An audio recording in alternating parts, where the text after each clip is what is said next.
تو یہ ربط ہے سورہ جمعہ کے ساتھ احکام جمعہ کا، اور یہ تو واضح ہے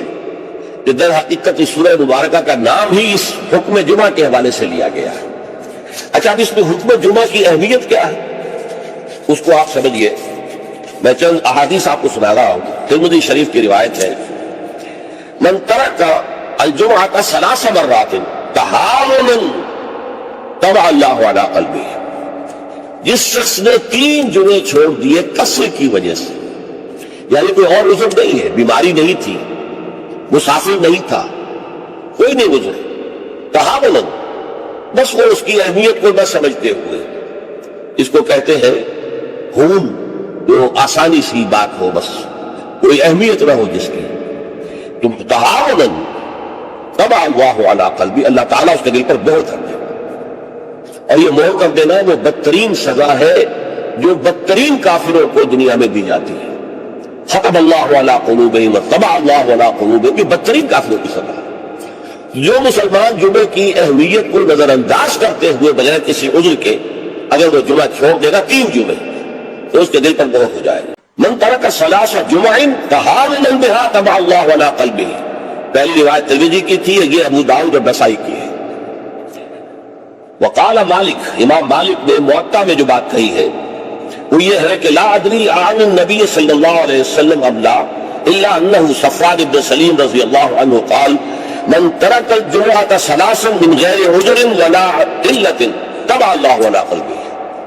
امام مالک نے جو ان کی کتاب مشہور ہے الموطا، حدیث کا پہلا مجموعہ، حدیث اور فقہ دونوں کا،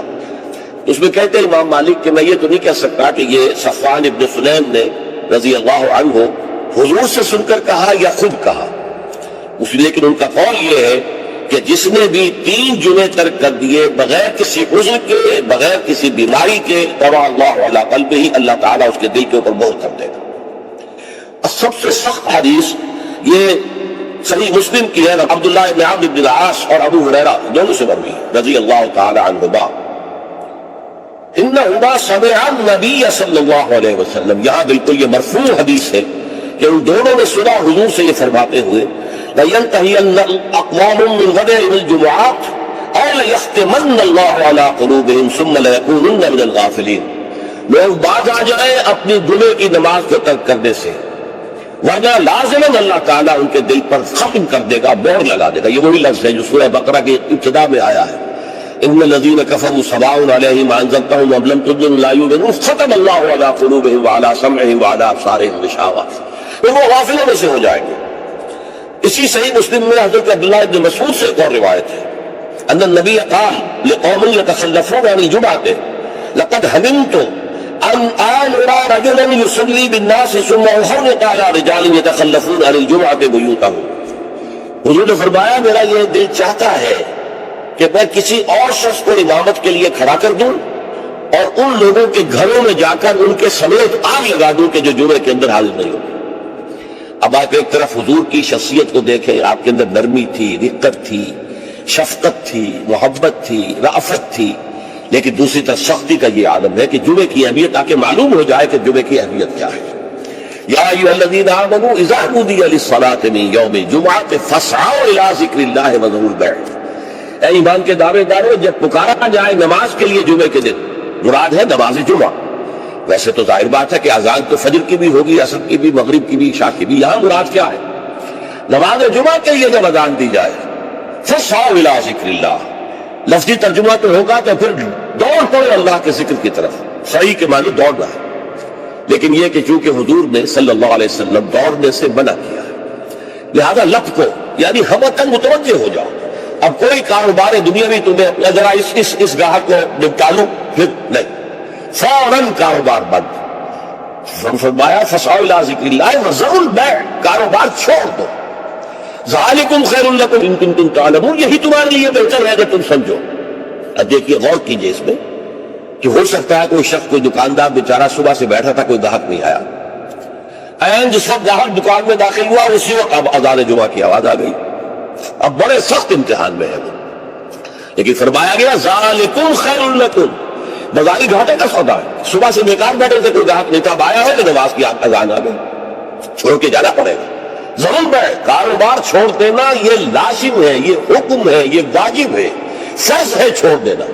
اس میں کسی قسم کی کوتاہی جو ہے وہ پسندیدہ نہیں ہے۔ تو جمعے کی اہمیت کے لیے ایک طرف تو قرآن مجید کے یہ الفاظ یا ایھا الذین آمنوا اذا نودی للصلاۃ من یوم الجمعۃ فاسعوا الی ذکر اللہ وذروا البیع ذالکم خیر لکم ان کنتم تعلمون، اور اس کے ساتھ جمع کیجئے وہ احادیث کو میں آپ کو سنا چکا ہوں۔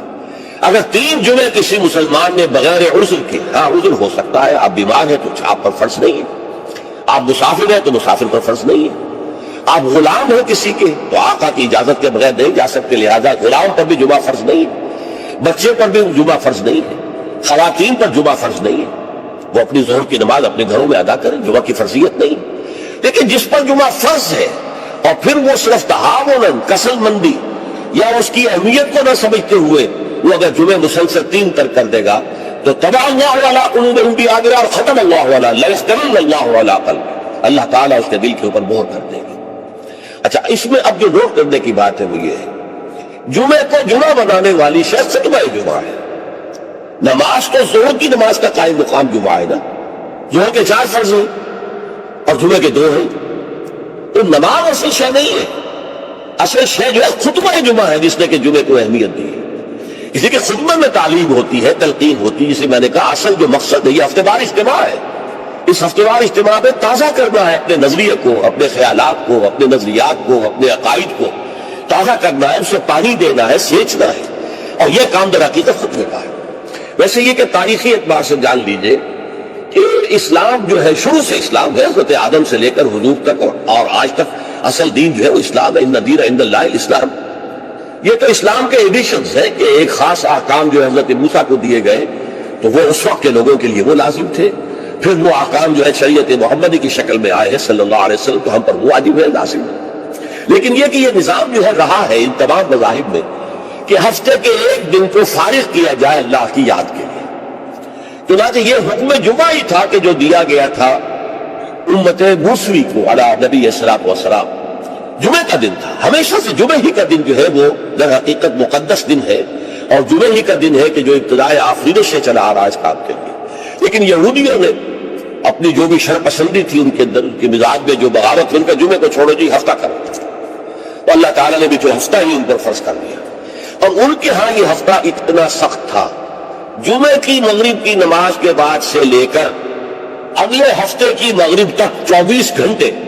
کوئی کاروبار دنیاوی مطلقاً حرام تھا۔ آج بھی امریکہ کے اندر جو لوگ رہتے ہیں جو کہ پریکٹسنگ جیوز ہیں، جن کے لمبے لمبے بال ہوتے ہیں، ادھر زلفیں ہوتی ہیں، اور انہوں نے لمبے لمبے کوٹ سیاہ رنگ کے پہنے ہوتے ہیں، اور فیلٹ ہیٹ ہوتا ہے ان کا خاص طرز کا سیاہ رنگ کا، یہ جو پریکٹسنگ یہودی ہیں، آرتھوڈاکس یہودی ان کو کہتے ہیں، یہ جمعے کی شام سے اپنے ٹیلی فون کنیکشن بند کر دیتے ہیں، کوئی گفتگو نہیں، ان کے تمام دفاتر بند، گھروں پر بھی کوئی ٹیلی فون نہیں دیں گے، وہ سب بند، اور اس کے بعد ان کا پورا دن گزرتا ہے۔ لیکن وہاں فرق یہ ہے کہ وہاں کوئی جماعت کا اہتمام نہیں تھا، اپنے اپنے طور پر اللہ کو یاد کرو، تورات پڑھتے رہو، جو بھی ان کی ہر شکل تھی نماز کی اس میں وقت گزارو، دنیاوی کاروبار جو ہے وہ کوئی نہیں ہوگا۔ اس کے بعد عیسائیوں کا معاملہ آیا، انہوں نے ایک اور آگے قدم بڑھایا اور ہفتے کو ترک کر کے اپنے آپ کو یہود سے ممیز کرنے کے لیے اتوار قرار دے لیا۔ اتوار کی صبح کو ان کا ایک خاص عبادت کا دن ہے، اور اس میں واقعہ یہ ہے کہ جو بھی وہ پریکٹسنگ یا کوئی تھوڑا بہت مذہبی مزاج رکھنے والے عیسائی ہیں، وہ اتوار کے روز نہا دھو کر کپڑے بدل کر اچھے انداز میں اپنی فیملیز کے ساتھ بچوں کو ساتھ لے کر وہ چرچ جاتے ہیں، وہاں ان کی جو بھی نماز ہے وہ نماز پڑھتے ہیں، ان کا جو بھی پادری ہے وہ خطبہ دیتا ہے، سربند ہوتا ہے، تو یہ ان کے لیے اتوار کا دن تھا۔ اس کے بعد جب یہ دونوں تہذیبیں جمع ہو گئی، یہودی جو ہے انہوں نے گویا کہ غلبہ حاصل کر لیا عیسائیوں پر، تو اب انہوں نے ویکینڈ کر لیا، سیٹرڈے اور سنڈے بوتھ، تاکہ دونوں کے دونوں کور ہو جائیں، یہودیوں کا معاملہ بھی آ گیا، عیسائیوں کا بھی آ گیا۔ حضور صلی اللہ علیہ وسلم کی امت کے لیے 2 کام کیے گئے، ایک تو گویا کہ منفی ہوگا، ایک مثبت ہوگا۔ منفی کام یہ کہ پورے دن جمعے کے کاروبار کو حرام نہیں کیا گیا، بلکہ حرام کاروبار ہے صرف اذان جمعہ سے لے کر جمعے کی نماز کے ادا ہو جانے تک، بس اس دوران میں کاروبار دنیاوی مطلقاً حرام، کوئی کاروبار آپ جائز سے جائز کاروبار کر رہے ہیں، صحیح سے صحیح کاروبار کر رہے ہیں، لیکن وہ بھی حرام ہے اس وقت اگر آپ نے کیا ہے جبکہ جمعے کی اذان ہو چکی ہے اور جبکہ نماز ابھی ادا ہو رہی ہے، اس دوران حرام۔ لیکن باقی دن کے اندر حرمت نہیں رکھی ہے، البتہ میں ابھی آپ کو بتاؤں گا تشویق یہ ہے کہ صبح سے لے کر جمعے تک کا وقت جو ہے یاد الہی میں بسر کیا جائے، تشویق و ترغیب ہے۔ اس لیے کہ اگلی آیت میں ہم پڑھیں گے کہ جب جمعے کی نماز ادا ہو چکے تو تم منتشر ہو سکتے ہو زمین میں، اور جاؤ اور اپنے کاروبار میں لگ جاؤ۔ لیکن جمعے سے قبل کے بارے میں کچھ نہیں کہا، نہ تو یہ کہا کہ کاروبار نہیں کر سکتے، نہ یہ کہا کہ کرو، جاؤ تمہیں اجازت ہے، نہیں، وہاں سکوت اختیار کیا قرآن نے۔ فَإِذَا قُضِيَتِ الصَّلَاةُ فَانتَشِرُوا فِي الْأَرْضِ وَابْتَغُوا مِن فَضْلِ اللَّهِ، جب نماز ادا ہو چکے تو تم زمین میں منتشر ہو سکتے ہو۔ یہاں پر بھی اگرچہ وجوب کا لفظ آیا ہے کہ فانتشروا، منتشر ہو جاؤ، لیکن یہاں جو ہے مانا ہے تمام علماء نے کہ یہ وجوب جو ہے یہ کسی شے کی فرضیت کے لیے نہیں ہے کہ لازم جمعے کے بعد منتشر ہو جانا ضروری ہے، بلکہ استحباب ہے، جا سکتے ہو، اجازت ہے، مباح ہے۔ کاروبار کی حرمت کا معاملہ ختم ہو گیا جیسے ہی جمعے کی نماز ادا ہو چکی، اب آپ جائیں، اپنے دفتر میں جائیں، اپنے کاروبار میں جائیں، اپنی دکان پر جائیں، کوئی اعتراض نہیں۔ لیکن یہ ہے کہ جہاں تک پہلے کا وقت ہے اس کے بارے میں کوئی بات نہیں آئی، یہ احادیث میں آئی ہے، اسے تبکیر کہتے ہیں۔ پسندیدہ یہ ہے کہ جمعے کی صبح ہی سے انسان جو ہے وہ اس کام میں مصروف ہو جائے جو کام یہودیوں کے ہاں تھا۔